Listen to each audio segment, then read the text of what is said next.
ನನ್ನ ಹೆಸರು doctor Sai Krishna B Naidu ಅಂತ. ನಾನು ಫೋರ್ಟಿಸ್ ಹಾಸ್ಪಿಟಲ್ ರಿಚ್ಮಂಡ್ ರೋಡಲ್ಲಿ ಹೆಡ್ ಆಫ್ ದ ಡಿಪಾರ್ಟ್ಮೆಂಟ್ ಆಗಿ ಕೆಲಸ ಮಾಡ್ತಾಯಿದ್ದೀನಿ. ಫೋರ್ಟಿಸಲ್ಲಿ V specialise in joint replacements, ಅಂದರೆ ಮಂಡಿ ಬದಲಾವಣೆ ಆಪ್ರೇಷನ್ ಬಗ್ಗೆ. ಸೊ ನನ್ನ ಪೇಷಂಟ್ ಇಲ್ಲಿರೋರು ಸರೋಜಾ ನಾಗವಿ ಅಂತ. ಅವ್ರ ಹೆಸರು 68 years old. ಅವ್ರು ನನ್ನಿಂದ ಆಲ್ಮೋಸ್ಟ್ ಒಂದು 6 months ಕನ್ಸಲ್ಟೇಷನ್ ಮಾಡ್ತಾಯಿದ್ರು. So she was in a situation where she was not able to walk, ನಡೆಯೋಕ್ಕೆ ಕಷ್ಟ ಆಗ್ತಾಯಿತ್ತು. ದಿನಕ್ಕೆ ಕ್ವಾಲಿಟಿ ಆಫ್ ಲೈಫ್ ಕಾಂಪ್ರಮೈಸ್ ಆಗಿತ್ತು. ಅಂದರೆ ಅವ್ರ ಬೇಸಿಕ್ ಕೆಲಸಗಳು ಮಾಡಲಿಕ್ಕೆ, ಹೊರಗಡೆ ಹೋಗಲಿಕ್ಕೆ, ಫ್ಯಾಮಿಲಿ ಜೊತೆಗೆ ಫಂಕ್ಷನ್ಸ್ ಅಟೆಂಡ್ ಮಾಡಲಿಕ್ಕೆ, ಇದಕ್ಕೆಲ್ಲ ಭಾಳ ಕಷ್ಟ ಆಗ್ತಾಯಿತ್ತು. ಅವ್ರ ಕಾಲು ಭಾಳ ಬೋಯಿಂಗಲ್ಲಿತ್ತು, ಆಲ್ಮೋಸ್ಟ್ ಒಂದು 15 degree. So she was very sceptical, ಭಾಳ ಭಯ ಬೀಳ್ತಾಯಿದ್ರು ಆಪ್ರೇಷನ್ ಮಾಡಿಸ್ಕೊಳ್ಬೇಕಾ ಬೇಡವಾ ಅಂತ. Then once she saw her relatives and cousins having surgery, then she approached me and this is Saroja Naqvi, who 68 years old. This is the 5th day of the surgery. ಇವತ್ತು ಅವರೆಲ್ಲ ಇಂಡಿಪೆಂಡೆಂಟಾಗಿ ಮಾಡ್ತಾಯಿದ್ದಾರೆ ಅವ್ರ ಕೆಲಸಗಳು. ಎದ್ದು ಬಾತ್ರೂಮ್ಗೆ ಹೋಗ್ತಾ ಇದ್ದಾರೆ.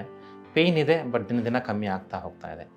By end of 2 to 3 weeks, 2ರಿಂದ 3ನೇ ವಾರಕ್ಕೆ she will be able to sit cross legs, ಕೆಳಗಡೆ ಕೂತ್ಕೊಳ್ಳಿಕ್ಕೆ ಆಗುತ್ತೆ. ಕೆಳಗಡೆ ಅಂದರೆ ಬೆಡ್ ಮೇಲೆ ಕ್ರಾಸ್ ಲೆಗ್ಸ್ ಕೂತ್ಕೊಳ್ಳಿಕ್ಕೆ ಆಗಲಿಕ್ಕೆ.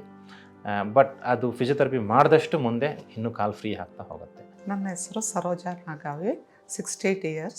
ನನಗೆ 35 yearsನಿಂದಲೇ ಕಾಲು ನೋವು ಬರ್ತಾಯಿದೆ. ಈ ಡಾಕ್ಟ್ರು ನನಗೆ ಆಲ್ರೆಡಿ ಒಂದು ವರ್ಷದಿಂದ ಪರಿಚಯ ಆಗಿತ್ತು. ಆಲ್ರೆಡಿ ನನಗೆ ರಿಸ್ಟ್ದು, ಶೋಲ್ಡ್ರದ್ದು ಆಪ್ರೇಷನ್ ಮಾಡಿದ್ರು ಡಾಕ್ಟ್ರ್ ಮೇಲೆ ನನಗೆ ತುಂಬ ಟ್ರಸ್ಟ್ ಇತ್ತು. ಮತ್ತು ಕನ್ಸಲ್ಟು ಮಾಡ್ತಾಯಿದ್ದೆ ಒಂದು 6 months ನೀ ರಿಪ್ಲೇಸ್ಮೆಂಟ್ ಬಗ್ಗೆ. ಅವರು ತುಂಬ ಅಡ್ವೈಸ್ ಮಾಡಿದರು, ಅದ್ರ ಬಗ್ಗೆ ತುಂಬ ನನಗೆ ಇನ್ಫಾರ್ಮೇಷನ್ ಎಲ್ಲ ಕೊಟ್ಟಿದ್ದರು. ಆಮೇಲೆ ಸ್ವಲ್ಪ ಧೈರ್ಯ ಬಂತು. ಮತ್ತು ಅವರು ಫೋರ್ಟಿಸಲ್ಲಿ ಮಾಡ್ತೀನಿ ಅಂತಂದರು. ಮಾಡಿದ ಮೇಲೆ ಇಲ್ಲಿ ಎಲ್ಲ ಸ್ಟಾಫ್ಸ್ ಎಲ್ಲ ನನಗೆ ತುಂಬ ಕೋಆಪ್ರೇಟ್ ಮಾಡಿದ್ದಾರೆ. ಇವಾಗ ನಾನು ಚೆನ್ನಾಗಿದ್ದೀನಿ. ನಾನು ಸಾಯಿ ಕೃಷ್ಣ ಸರ್ಗೆ ತುಂಬ ಥ್ಯಾಂಕ್ಸ್ ಹೇಳಲಿಕ್ಕೆ ಇಷ್ಟಪಡ್ತಾ ಇದ್ದೀನಿ. ಮತ್ತು ಈ ಹಾಸ್ಪಿಟ್ಲಲ್ಲಿ ಎಲ್ಲ ಸ್ಟಾಫ್ಸ್ಗಳು ನನಗೆ ತುಂಬ ಕೋಆಪ್ರೇಟ್ ಮಾಡಿದ್ದಾರೆ. ಅವರಿಗೂ ನನಗೆ ತುಂಬ ಥ್ಯಾಂಕ್ಸ್. ಡಾಕ್ಟ್ರು ನನಗೆ ತುಂಬ ಹೆಲ್ಪ್ ಮಾಡಿದರು. ಅವರು ತುಂಬ ಕಾನ್ಫಿಡೆಂಟ್ ನನಗೆ ಅವರಿಂದಲೇ ಬಂದಿದ್ದು. ಯಾರು ರಿಪ್ಲೇಸ್ಮೆಂಟ್ ಮಾಡೋರಿದ್ದರೂ ಅವರು ಧೈರ್ಯವಾಗಿ ಮಾಡಿಸ್ಕೊಳ್ಬೋದು.